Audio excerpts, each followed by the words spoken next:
प्रश्नोत्तरी। गुरुवर नमोस्तु। अणुव्रत और प्रतिमा में अंतर है और तीर्थंकरों में ये कैसे घटित होते हैं? अणुव्रत और व्रत में बहुत अंतर है। अणुव्रत एक सामान्य होते हैं और उन अणुव्रतों के लिए पूज्यवर समंत्रभद्र महाराज ने सबसे पहले यह बहुत बड़ा प्रश्न उठाकर समाज के लिए बहुत चेतावनी दी। उन्होंने गृहस्थ के लिए जो गृहस्थ है, एक दृष्टि से मतलब नहीं है, वृत्ति से मतलब नहीं है, जैन अजैन से मतलब नहीं है।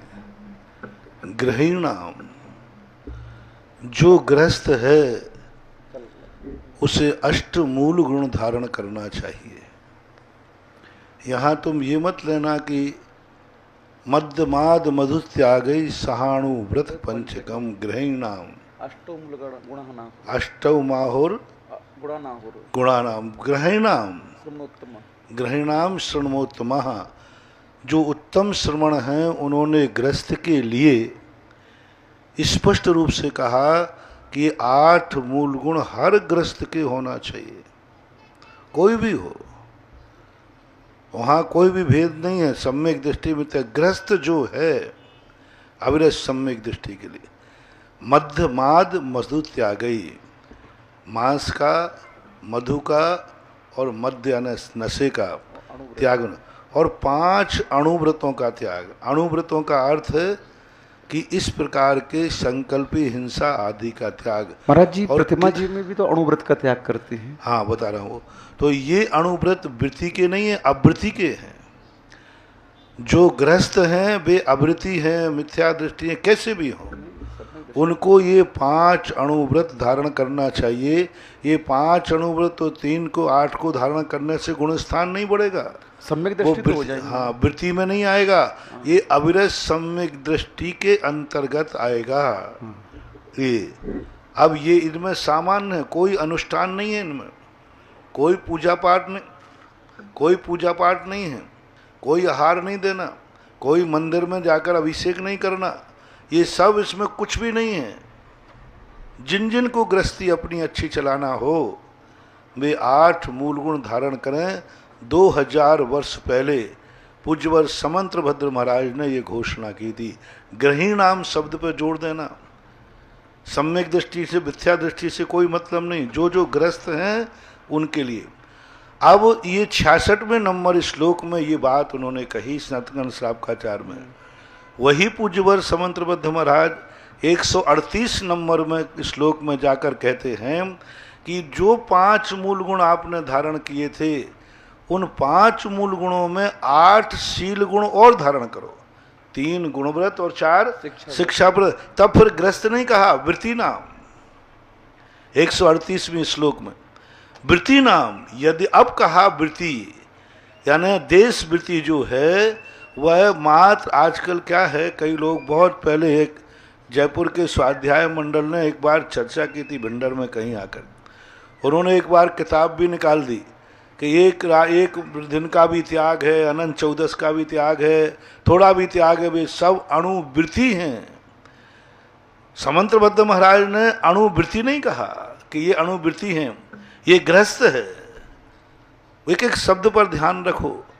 पुस्तक ही निकाल दी और लोगों ने कहा कि अपने फार्म भरो और सबसे पूछा कि भाई ये जिनका त्याग है इतने अणुवृत्ति हैं। नहीं, ये अणुवृत्ति नहीं है, ये अष्ट मूल गुण धारण करने वाले गृहस्थ हैं जिनका वृत्ति पने से कोई लेना देना नहीं। 5 अणुव्रत धारण भी कर लिए हैं तो आपको वृत्ति पने की उपाधि नहीं मिलेगी। समंत्रभद्र महाराज ने 138वें श्लोक में जो बात मार्ग में कही कि अब आप 7 शील व्रत और मिलाइए उन्हीं अणुव्रतों में, 3 गुणव्रत और 4 शिक्षा व्रत, ये 12 व्रत जब हो जाएंगे तब वो अणुवृत्ति कहलाएगा। वृत्ति नाम यानी पंचम गुण स्थान वृत्ति कहलाएगा। अब आप कहो कि महाराज जी धीवर आदि के लिए एक मछली के त्याग का उदाहरण दे दिया, अनंत 14 के। तो ये अणुवृत्तियों को दिया है, ना कि वृत्ति के उदाहरण है।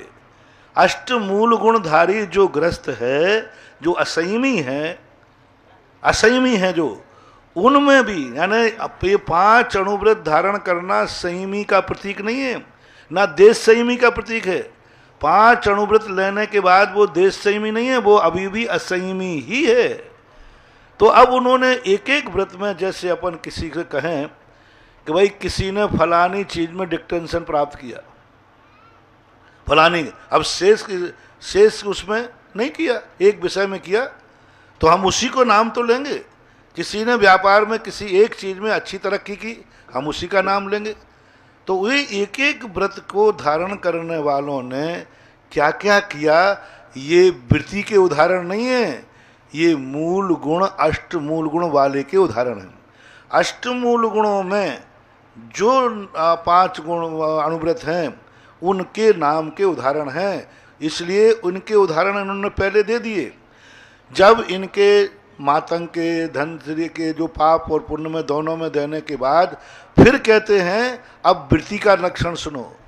यानी वो धीवर, वो मातंग वृत्ति नहीं था, मूल गुणधारी असंयमी था। और उसके बाद फिर कहते हैं जिसने 7 मूल गुण धारण कर लिए हैं, 7 शील गुण धारण कर लिए हैं, फिर यहाँ से वृत्ति संज्ञा पाई जाएगी, जो पंचम गुण स्थानवर्ती होता है। इसलिए पूज्यवर समंत्र भद्र महाराज के अनुसार जब तक 12 व्रत अंगीकार नहीं करेगा वो वृत्ति नहीं बनेगा। 138वें नंबर का श्लोक पढ़ें और अपनी धारणा को बदलें। जो आप लोगों को कारण आज क्या हो गया, लोग नीचे मेहनत के बिना ऊंची दुकान पाना चाहते हैं। एक बीमारी कंजाइस्टों को लगी थी कि उनको असंयम में भी शुद्ध उपयोग होता है। एक पाप का भी त्याग मत करो, कुछ भी त्याग मत करो, तो भी शुद्ध उपयोग हो जाता है, क्योंकि उनसे त्यागने के प्रति उनको घृणा थी। अब कुछ लोगों को ऐसा लगेगा कि वृत्ति के बिना काम नहीं चलेगा, तो सोचते हैं मैंने रात्रि भोजन त्याग दिया तो हम वृत्ति हो गए, देश वृत्ति। हम मांस के त्याग कर दिया तो देश वृत्ति हो गए, हम शराब नहीं पीते तो देश वृत्ति हो गए, हम अभक्ष सेवन नहीं करते तो देश वृत्ति हो गए। नहीं हो गए, आप इस समय भी असंयमी ही हैं, समंत्र भद्र महाराज के अनुसार बोल रहे हैं। समस्या क्या है, आज हर व्यक्ति सत्य को नहीं समझना चाहता है, अपनी बात की पुष्टि करवाना चाहता है। तो वो ये खोजता है कौन महाराज, कौन पंडित, कौन शास्त्र हमारी पुष्टि करें। आज एक बार पूछा, बोले महाराज जी हम सारे शास्त्रों में सबसे पहले ढूंढते हैं। एक कांजाइस्ट ने मेरे से कहा, मैंने क्या ढूंढ रहे हो महाराज, मुझे सब शास्त्र पढ़ना है। मैंने क्यों? बोले ये पढ़ना है किस शास्त्र में मिल जाए कि असंयम दशा में भी शुद्ध उपयोग होता है। मैंने इसके लिए, ओहो अब बोलो। बोले ये एक लाइन मिल जाए तो मजा आ जाए। मैंने कि चाहे होवे और चाहे ना होवे, पर हमें तो मिल जाए तो असंयम दशा में भी शुद्ध उपयोग होता है। अरे मैंने कि मोह भोले प्राणी, शास्त्र पढ़ो कि मुझे मुनि दशा प्राप्त हो जाए, इसके लिए शास्त्र पढ़ो। मुनि दशा प्राप्त हो जाए इसके लिए शास्त्र पढ़ो। तुम तो इसलिए पढ़ रहे हो कि कहीं मुझे ये समर्थन मिल जाए कि असंयमी को भी शुद्ध उपयोग होता है। तुम तो उन समर्थन वालों को इकट्ठा करना चाहते हो जिसमें तुम्हारी धारणा की पुष्टि हो जाए। इसका अर्थ है कि तुम्हें संयम से दूर रहना है, तुम्हारी इंद्रियों पर, तुम्हारे मन पर ठीक कंट्रोल नहीं हो पा रहा है। क्योंकि अभी वृत्ति बन जाएंगे तो कुएं का पानी पीना पड़ेगा, शादी ब्याह बारात का पानी भोजन छूट जाएगा।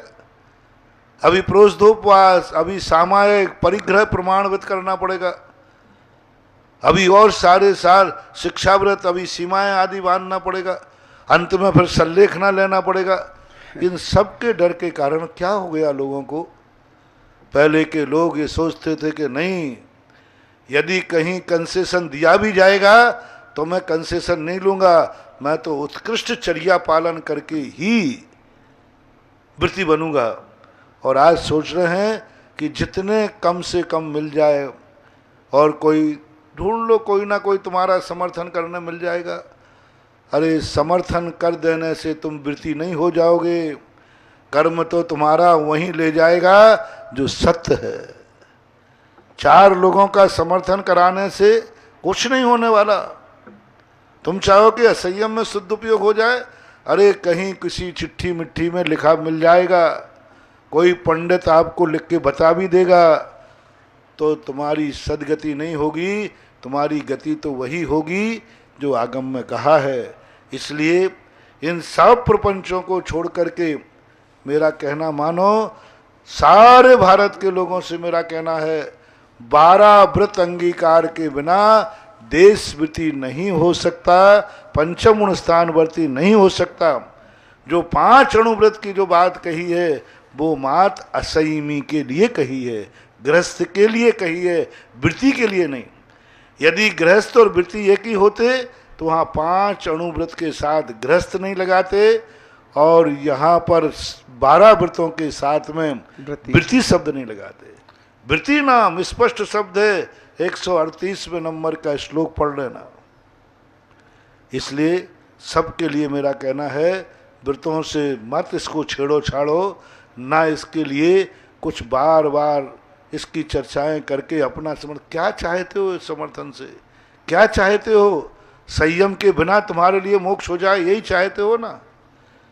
जो विद्यार्थी पढ़ता नहीं है वो चाहता है कि जनरल प्रमोशन से पास हो जाऊं।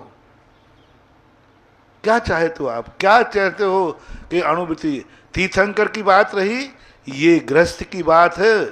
अब तीर्थंकर की बात रही, तीर्थंकर के सब नियम विशेष होते हैं, उनकी बराबरी मत करना। वे जैसे जन्मजात करुणाधारी होते हैं, उनके नियम अलग हैं। वे 5 अणुव्रत, 3 गुणव्रत, 4 शिक्षाव्रत, उनके लिए पालना ही नहीं, वे तो सदा हैं व्रत को पालन करने वाले। वे आर्य खंड से बाहर कभी जाएंगे, 6 खंड से बाहर कहीं जाएंगे ही नहीं, उनके परिणाम ही नहीं उठते अधिकतम। तीर्थंकर एक अपवाद है। पूज्यवर वीरसेन स्वामी ने कहा, तीर्थंकरों की चर्या का मार्ग नहीं बनाना, वो उनको विशेष रूप से, वो तो धन्य धन्य हो गए।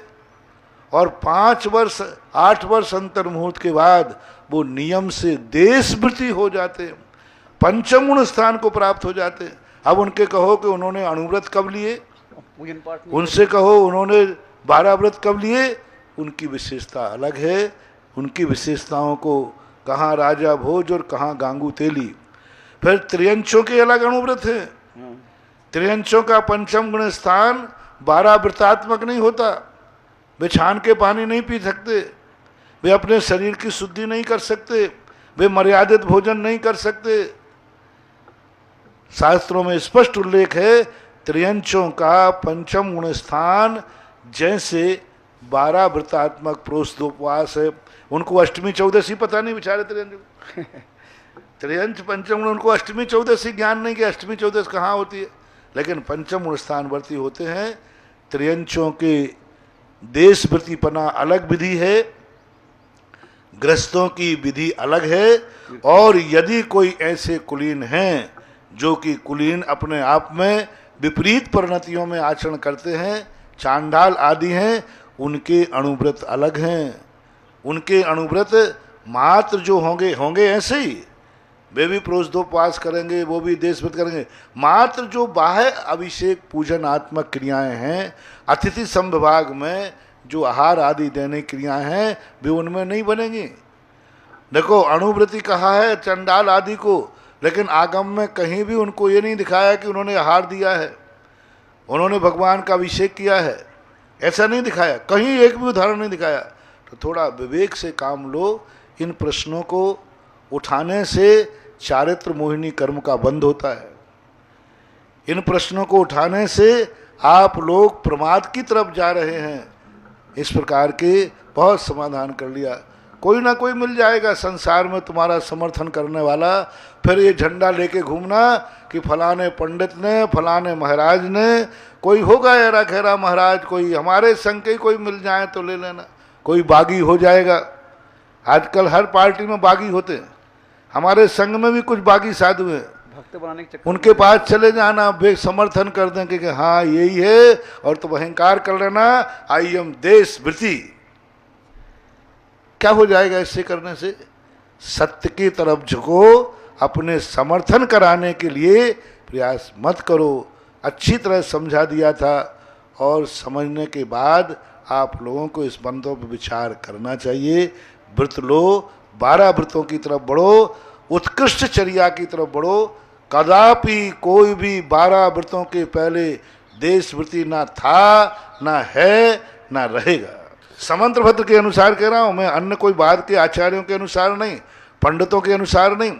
जिसे समंत्रभद्र महाराज ने गृहस्थ और वृत्ति कहा, बाद के लोगों ने, पंडितों ने उसे पाक्षिक और नैष्ठिक कहा। जो पाक्षिक है समंत्रभद्र महाराज ने उसे गृहस्थ कहा है, और जो नैष्ठिक है उसे उन्होंने वृत्ति कहा है। नाम में अंतर है, स्वरूप वर्णन समंत्रभद्र महाराज की बात है 2000 वर्ष पहले। गुरुवर नमोस्तु। आयु कर्म और गति कर्म में क्या अंतर है? आयु कर्म गति कर्म अंतर होता है। गति कर्म हमारा निरंतर परिणामों से बनता रहता है, 24 घंटे कोई ना कोई गति बनती रहती है। आयु कर्म बंध जो है एक विशेष रूप से त्रिवली में बनता है, और जब आयु कर्म, जिस समय आयु कर्म का बंध का समय आता है, उस समय जो गति बन रही है आयु उसी की बन जाती है। गति के लिए कोई निश्चित परिणाम नहीं चाहिए, हर परिणामों में गति बनती है। लेकिन आयु कर्म लेश्या के मध्यम परिणाम में बनता है, वो भी त्रिभागी भाग में बनता है, और वो एक अंतर मुहूर्त तक ही बनता है, पूरे जीवन भर नहीं बनता है। गति के अनुसार ही जाते हैं, गति के अनुसार ही आयु का बंध होता है, आयु के अनुसार गति का नहीं। जिस समय आयु बंध हो रहा है उस समय तुम्हें जो गति बंद हो रही है वही आयु बंद होगा, यानी गति के अनुसार ही आयु का बंध होता है। तो इसमें कुछ पुरुषार्थ होता है कि महाराज जी की सामान्य से पुरुषार्थ का अर्थ है 24 घंटे अच्छे परिणाम रखो, 24 घंटे देवगति का बंद करो, जिससे जब भी आयु का बंद होगा तो देवायु का बंद होगा। ये है गुरुवर नमोस्तु। 28 मूल गुण में अचेलक क्यों रखा गया है? अपरिग्रह के लिए अब कभी क्या होता है कि मूर्छा के रूप में भी चला जाता है, और अचेलकपना जो है ये द्रव्य रूप से, बाह्य रूप से। कोई व्यक्ति ये कह सकते हैं कि मूर्छा को परिग्रह कहा, मैं कपड़ा पहनूं मूर्छा थोड़ी है मेरी, मेरे पास वस्त्र है, मूर्छा नहीं, इससे मुझे लगाव नहीं है। तो आचार्यों ने कहा कि नहीं, ये दुरुपयोग कर सकते हैं कई लोग, इसलिए उन्होंने कहा कि मूर्छा नहीं है तो अचेलक होना भी जरूरी है, यानी चेल से रहित होना।